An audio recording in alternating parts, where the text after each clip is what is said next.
십자가에 달리사 날 자유하게 했으니 내 몸과 마음을 주 위에 다 쓰게 하소서. 나 구주 위에 살리라. 내 기쁨 한량 없으리. 내 갈 길이 인도하소서. 내 구주 예수여.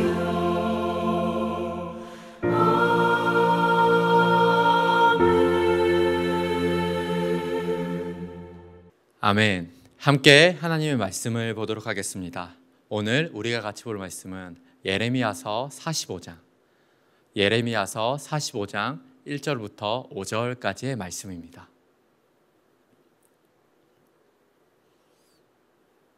우리 하나님의 말씀을 함께 보겠습니다. 유다의 요시야 왕의 아들 여호야김 넷째 해에 네리야의 아들 바룩이 예레미야가 불러주는 대로 이 모든 말을 책에 기록하니라. 그때 선지자 예레미야가 그에게 말하여 이르되, 바룩아, 이스라엘의 하나님 여호와께서 너에게 이같이 말씀하셨느니라. 네가 일찍이 말하기를 화로다, 여호와께서 나의 고통에 슬픔을 더하셨으니 나는 나의 탄식으로 피곤하여 평안을 찾지 못하도다. 너는 그에게 이르라. 여호와께서 이와 같이 말씀하시기를 보라. 나는 내가 세운 것을 헐기도 하며 내가 심은 것을 뽑기도 하나니 온 땅이 그리하겠거늘 네가 너를 위해서 큰 일을 찾느냐? 그것을 찾지 말라. 보라, 내가 모든 육체에 재난을 내리리라. 그러나 네가 가는 모든 곳에는 내가 너에게 너의 생명을 노량물 주듯 하리라. 여호와의 말씀이니라. 아멘. 오늘 새벽의 시간에 그리고 하루 중 정한 시간에 하나님 앞에 나오는 여러분들을 축복합니다. 여러분, 하나님의 좋은 것들, 하나님의 복이 여러분들과 함께하는 하루이기를 바랍니다. 우리가 지금 읽고 있는 말씀은 예레미야서의 말씀인데요. 예레미야서에 보면 눈물의 예언자 예레미야가 나옵니다. 그런데 그의 삶은 참 외로워 보입니다. 그래서 하나님 앞에서 슬프다라고 많이 토로하기도 하고 그러면서 우는 모습을 많이 보이기도 합니다. 그런데 그런 그에게 함께했던 친구가 있었습니다. 바로 오늘 본문에 나오는 복받은 자라는 이름을 가진 바룩입니다. 바룩은 32장에 처음 등장합니다. 예레미야가 이제 아나돗에 있는 밭을 샀습니다. 그런데 그 매매 증서를 받는 사람으로 등장을 합니다. 그러니까 이 바룩은 예레미야 곁에 있었고 예레미야가 믿을 수 있는 친구와 같은 사람이라는 뜻이 됩니다. 바로 신뢰했던 사람이라는 거죠. 그리고 이 바룩은 예레미야의 이 예언자의 말을 받아 적는 사람으로 등장합니다. 여기서 말을 받아 적는다는 게 좀 중요한 말입니다. 왜냐하면 바로 이제 우리가 알고 있는 우리가 이제 구약에 보면 각 예언자의 이름으로 되어 있는 그 성경 책들이 있습니다. 그런데 이런 책들이 어떤 책이냐면 이 예언자들을 뭐라고 부르냐면 문서 예언자라고 부릅니다. 뭐냐면 이들이 다 하나님의 말씀을 적어서 기록한 사람들입니다. 그러니까 예레미야도 아무리 그가 뛰어난 예언 활동을 해도 사실은 예레미야는 아주 중요한 예언자죠. 왜냐하면 포로 생활을 예언을 했던 사람이니까요. 그 연도까지 정확히 예언을 했잖아요. 그런데 그렇게 아무리 위대한 예레미야라도 직접 적지 않거나 누군가가 적어주지 않았다면 그의 예언이 아무것도 남아있지 않았을 겁니다. 예레미야는 친구인 바룩이 남아있었기에 그의 예언이 남을 수 있었습니다. 오늘 말씀은 예레미야가 그 친구인 자신의 소중한 친구인 바룩을 격려하기 위해서 전해준 바로 하나님의 말씀입니다. 예언의 말씀이죠. 예레미야서는 바룩이 적었다라고 분명히 여겨지는 본문들이 있습니다. 바로 36장부터 오늘 본문인 45장까지입니다. 그 마지막에 이제 바룩이 자신에게 한 예언을 적어 놓은 거예요. 예레미야 그 자신의 친구인 예레미야가 한 그 예언을 적어 놓은 거예요. 아마도 이 바룩도 친구인 예레미야와 그렇게 함께 벗하면서 살아가는 삶은 녹록지 않았을 겁니다. 그런데 그럴 수밖에 없죠. 왜냐하면 예언자 예레미야는 멸망을 예언했던 예언자였기 때문입니다. 그래서 사람들에게 인정도 많이 받지 못하고, 어제 설교에서 그랬잖아요. 구덩이에 갇혀있고 감옥에 갇히는 신세가 되었다고. 아마 바룩도 크게는 다르지 않을 신세였을 겁니다. 바룩은 그런 예레미야의 삶과 함께 살아가는 친구였습니다. 오늘 본문의 1절 말씀에 보면 언제부터 이제 바룩이 이 말씀을 기록했는지를 알 수 있습니다.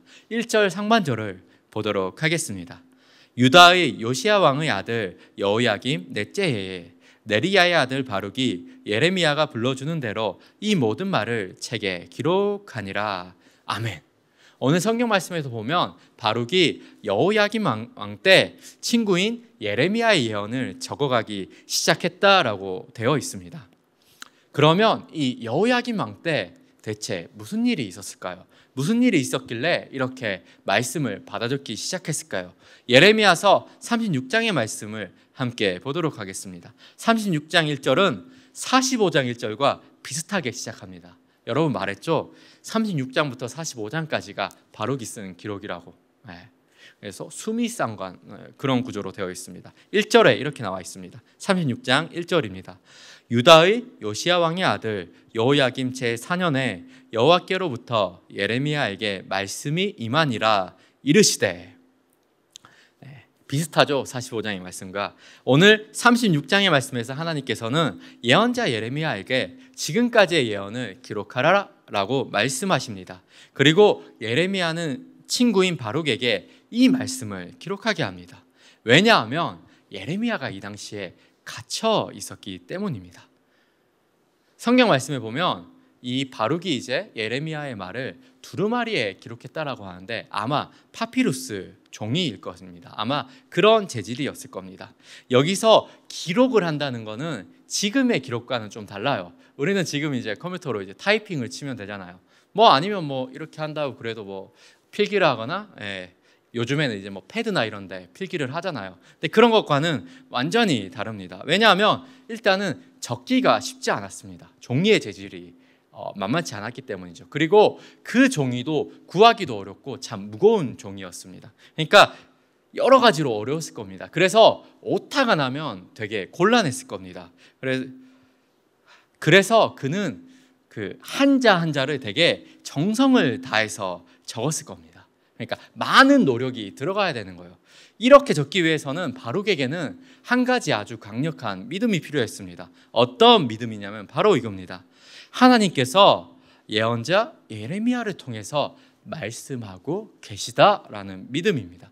그렇지 않았다면 그는 이런 노력을 하기가 어려웠을 겁니다.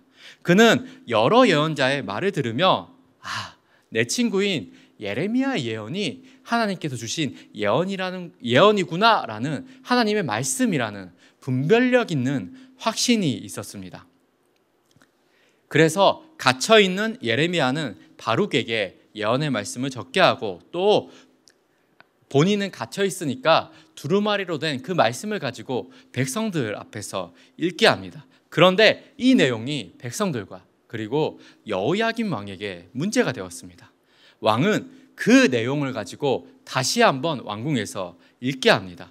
바룩은 왕과 고관들 앞에서 다시 한번 이 말씀을 읽습니다. 여러분, 여호야김 왕이 어떻게 반응했는지 아십니까? 그의 아버지처럼 반응을 했을까요?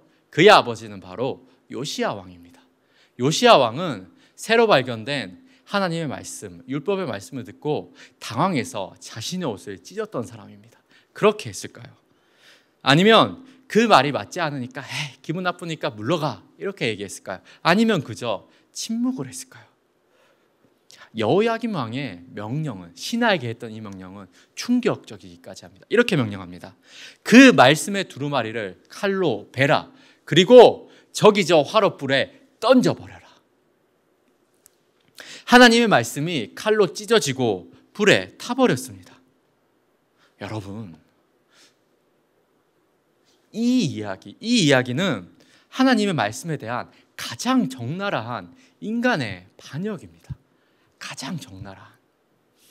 왕과 백성들은 이제 더 이상 변명거리가 없습니다. 그들이 하나님의 말씀을 칼로 쳤고 그리고 불에 태워버렸습니다. 이들은 전혀 듣지 않았습니다. 하나님께서는 예레미야에게 다시 임해 바룩에게 하나님의 말씀을 다시 적게 합니다. 하나님께서는 유다 나라가 반드시 멸망할 것이라 기록하게 합니다. 이 하나님의 말씀은 이루어졌습니다. 바룩은 친구인 예레미야의 가장 어려울 때 함께 있었습니다. 예언자는 구덩이에 갇히기도 했고 감옥에 있으면서 그가 예언한 것과 같이 유다의 멸망을 보았습니다. 이후에도 이집트로 끌려갈 때까지 언제나 바룩은 예레미야와 함께 있었습니다. 그는 하나님의 말씀에 있는 곳에 있는 하나님의 사람이었습니다. 하나님의 말씀이 있는 곳에 있는 하나님의 사람입니다. 우리도 하나님의 말씀이 있는 곳에 우리가 있을 수 있는 분별력이 있다면 얼마나 좋을까요?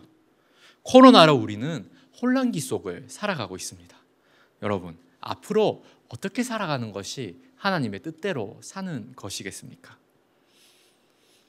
이런 우리들에게 하나님의 말씀이 있는 곳이 어딘지 알아보는 분별력이 있기를 바랍니다. 하나님은 이런 바룩에게 친구인 예레미야를 통해서 말씀을 주십니다. 바룩은 분별력을 통해서 하나님의 말씀이 예레미야에게 있다는 것을 알았습니다. 그 말씀은 유다 나라가 멸망할 것이라는 말씀이었습니다. 이것 때문에 바룩에게도 기도 제목이 있었습니다. 45장 3절 말씀은 이렇게 말합니다.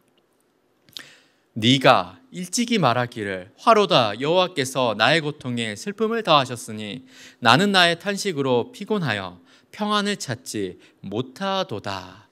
아멘. 바룩도 여느 예언자처럼 자신의 친구인 예레미야처럼 자신의 나라의 멸망이 하나님의 뜻이란 것을 알았습니다. 그런데 그도 예레미야처럼 다른 이들에게 적대적인 반응이 있었습니다. 다른 이들이 막 욕하는 거예요. 지금 무슨 예언을 하느냐? 무슨 말을 하느냐? 왜 그런 말을 하느냐? 예레미야처럼 그도 그 반응이 견디기가 어려웠습니다.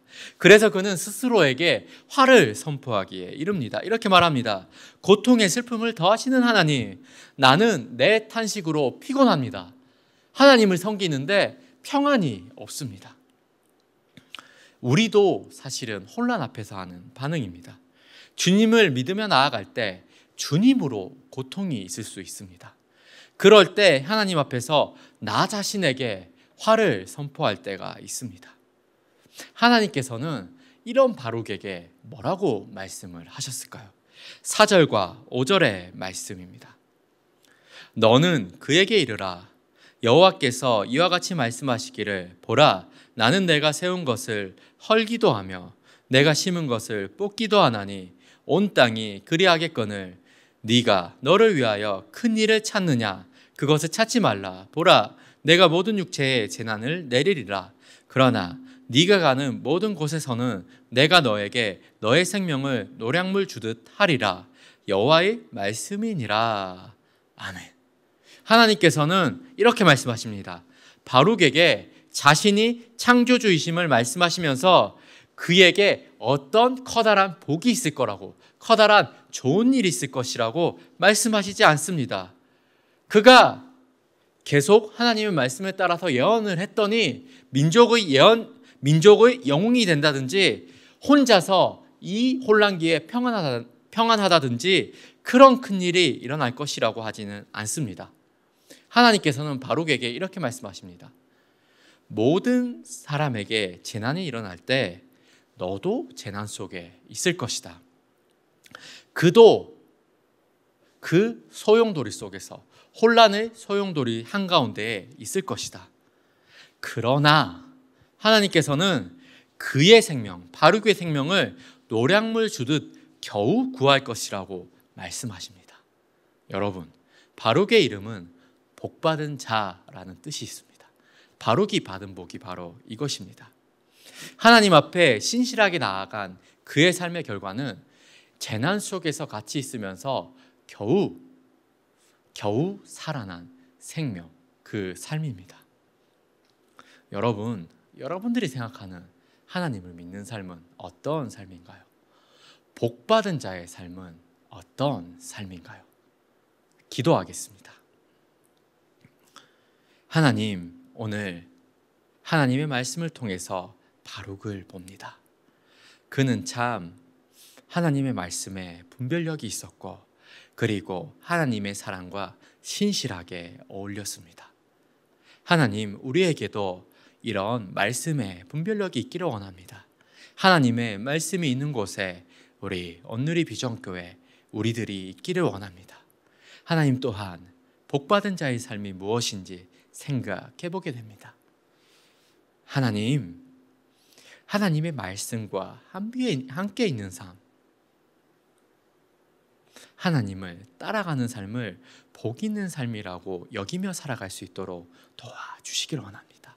하나님, 오늘 하루도 복 있는 삶을 살아갈 수 있도록 우리 온누리 비전교회를 축복하여 주시옵소서. 주님 감사합니다. 예수님의 이름으로 기도드립니다. 아멘.